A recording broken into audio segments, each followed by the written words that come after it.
দুপুরের খাওয়া শেষ করে ঠিক 4:30-র সময় আমরা চলে এসেছি এনার কাছে। ইনি হলো এখানকার গাইড।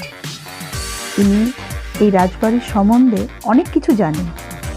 তো আমরা জানতে পারলাম এই রাজবাড়ি কত পুরনো, কে তৈরি করেছে এবং আরও অনেক কিছু। তো আমাদের পুরো ঘুরে ঘুরে দেখানো হয়েছে এই রাজবাড়ির প্রত্যেকটা জায়গা। সো আপনারা কিন্তু এই সময়টা একদম মিস করবেন না।